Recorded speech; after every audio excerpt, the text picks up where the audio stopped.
ఓం శ్రీగురుభ్యో నమః. హరి ఓం శ్రీ మహాగణాధిపతయే నమః. శ్రీ మహాసరస్వత్యై నమః. శ్రీ గురుభ్యో నమః. హరి ఓం. జగతం పితరం వందే పార్వతీ పరమేశ్వరం. సర్వదం పార్వతీ పరమేశ్వరానుగ్రహ సిద్ధ్యర్థే. ఫిబ్రవరి నెల 17వ తారీఖు మంగళవారం, మాఘ బహుళ అమావాస్య. ఆ రోజు రాహుగ్రస్త కంకణాకార సూర్యగ్రహణం ఏర్పడుతుంది. ఈ గ్రహణం రోజు నుండి ప్రారంభమయ్యి 17వ తారీఖు మంగళవారం మాఘ బహుళ అమావాస్య నుండి ప్రారంభమయ్యి 1వ తారీఖు మార్చి 2026 వరకు కూడా 5 గ్రహాలు మిథున లగ్నంలోకి రావడము, ఈ పంచగ్రహాల కూటమి వాటి యొక్క ప్రభావం వల్ల ఏ రాశి వారు ఆర్థికంగా ఇబ్బందులు పాలవుతారు, ఏ రాశి వారికి అదృష్ట యోగం కలిగేటువంటి అవకాశం లభిస్తోంది, 5 గ్రహాలు ఒకే స్థానంలో ఉచ్చస్థితిలో చూస్తున్నాయా, లేక శనీశ్వరుని మూల త్రికోణంలో చూస్తుందా, గురువుని బలాయుక్తంతో అయ్యే విధంగా ఈ పంచగ్రహ కూటముల యొక్క ప్రభావం ఉంటుందా,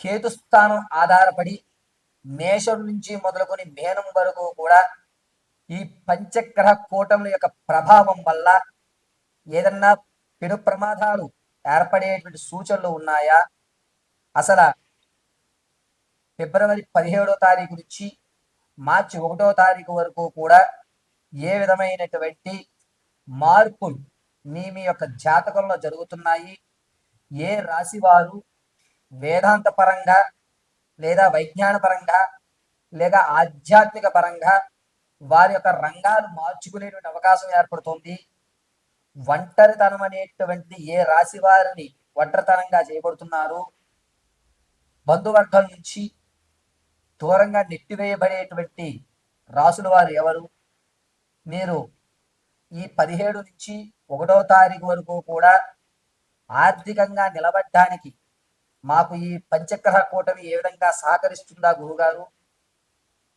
ఈ 17 నుంచి 1వ తారీఖు వరకు ఉండేటువంటి రోజుల్లో మేము ఏదన్నా పరిహారము మంత్ర జపము అనుసరిస్తే మా జీవితంలో మార్పులు సంభవిస్తాయా అనేటువంటి పూర్తి విశ్లేషణ మనం పరిశీలన చేసుకుంటూ ఉంటాం.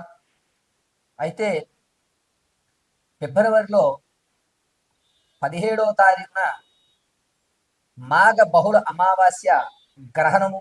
ఆ గ్రహణం మన భారతదేశంలో కనబడకపోవడం, కానీ గోచార రీత్యా జాతకాల్లో 5 గ్రహాలైనటువంటి రవి, చంద్రుడు, బుధుడు, శుక్రుడు, రాహువు, పంచగ్రహ కూటమైనటువంటి 5 గ్రహాలు రవి, చంద్రుడు, బుధుడు, శుక్రుడు, రాహువు, ఈ 5 గ్రహాలు కూడా ఒకే స్థానంలోకి ఏర్పడటం వల్ల మన జీవితంలో జరిగేటువంటి మార్పులు ఏమిటి అని వాటి యొక్క వివరణని పూర్తిగా మనం మేషం నుంచి మొదలు పెట్టుకుని మేనం వరకు కూడా ఒక్కసారి పరిశీలన చేద్దాం. ఈ పరిశీలనలో మీకు కావలసిన రెమెడీలు, ఇంట్లో ఉండి మీరు ఆచరించదగ్గ పరిష్కారాలు తెలియజేయడం జరుగుతుంది.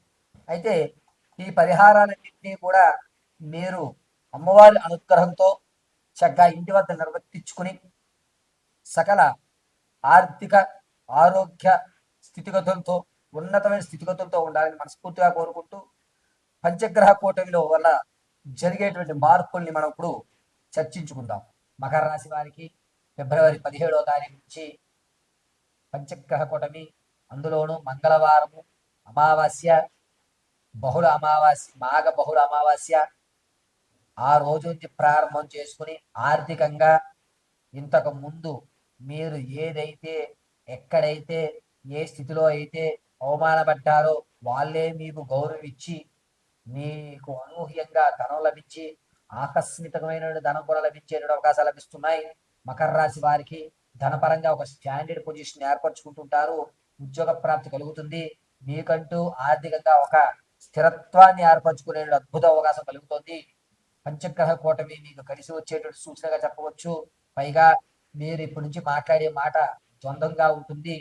ప్రతి దాన్ని కూడా మీకు అనుకూలంగా మాట్లాడుకుంటూ అనేటువంటి జరుగుతుంది. నువ్వేనా ఇలా మాట్లాడుతున్నావు, నువ్వు ఏదో ఆరాధన చేస్తున్నావు, దానివల్లే నీకు ఇంత తేజస్సు వస్తుంది, ధనం వస్తుంది అని చెప్పి ఈర్షించేటువంటి వాళ్ళు ఎక్కువ అవుతూ ఉంటారు. కాబట్టి ఫిబ్రవరి 17వ తారీఖు నుంచి 28 వరకు కూడా మకర రాశి వారికి కలిసి వచ్చేటువంటి సూచనగా చెప్పవచ్చు. ధనంగా ₹2 సంపాదించడం, రూపాయిని దాయడం, ఆ రూపాయిని ఇంట్లో మెయింటైన్ చేయడం, సేవింగ్స్ అనేటువంటి కొంచెం ఏర్పరచుకోవడం, ఆర్థిక ప్రణాళిక పక్కాగా వేయడం, మీరు వేసే అంచనా రూపాయి అటు ఇటు కాకుండా ఉండడం అద్భుతంగా మీకు కలిసి వచ్చేటువంటి సూచనగా చెప్పవచ్చు. అంతేకాకుండా ఈ మకర రాశి వారికి చంద్రుడు, శుక్రుడు, రాహువు మిథున లగ్నంలో ఉండడం వల్ల మీరు ఏ రంగంలో అయితే అనుకుంటున్నారో ఆ రంగంలో మిమ్మల్ని ఒక ప్రత్యేకమైన స్థానంలో కూర్చోబెట్టడం జరుగుతుంది. మీ మీద జనాలందరికీ పూర్తి విశ్వాసం అనేటువంటిది కలుగుతోంది. ఎప్పుడో చేసినటువంటి పుణ్యం అనుకుంటా ఈ రోజు నన్ను అందరూ గౌరవించి నా స్థాయిని మార్చారు, పరమేశ్వర అనుగ్రహం నాకు పూర్తిగా లభించిందని నేను భావిస్తున్నాను అనే మాట వినడం, మీ మొహంలో తేజస్సు అనేటువంటిది ఉద్భవించడం, పైగా మీరు మాట్లాడేటువంటి మాట ఖచ్చితంగా ఉండడం, ఇవన్నీ కూడా మీకు కలిసి వచ్చేటువంటి సూచనగా చెప్పవచ్చు. ఆరోగ్యం విషయంలో కూడా కొన్ని ఇబ్బందులు ఏర్పడుతున్నాయి. అది కూడా పెద్ద సమస్య కాదు, రెగ్యులర్గా వచ్చేటువంటివే. జలుబు రావడం, జ్వరం రావడమే తప్ప సర్జరీకి వెళ్ళేటువంటి అవకాశం ఫిబ్రవరి 17వ తారీఖు నుంచి 1వ తారీఖు వరకు లేదు. ఒకవేళ మీకు సర్జరీ సజెషన్ చేస్తే అది కూడా ఈ టాబ్లెట్ వల్ల తగ్గుతుందేమో, కొన్ని రోజులు చూద్దామని వాయిదా వేస్తారే తప్ప ఎట్టి పరిస్థితుల్లోనూ ఈ మకర రాశి వారికి ఆరోగ్యపరంగా ఎక్కువ ఇబ్బంది అయితే ఎక్కడా కనిపించడం లేదు. చిన్నా చిటికాగా మాత్రమే ఇబ్బందులు కనిపిస్తున్నాయి. కానీ ఈ మకర రాశి వారు పంచగ్రహం కూటమి వల్ల కలిసి వచ్చేటువంటి సూచనగా చెప్పవచ్చు. ప్రతి నిత్యము కూడా మీ ఇష్టదైవాన్ని ఆరాధన చేయండి. లేకపోతే నమశివాయ అనేటువంటి పంచాక్షరి మంత్రాన్ని పఠించుకుంటూ ఉండండి. సర్వం ఈశ్వరానుగ్రహం కలుగుతుంది.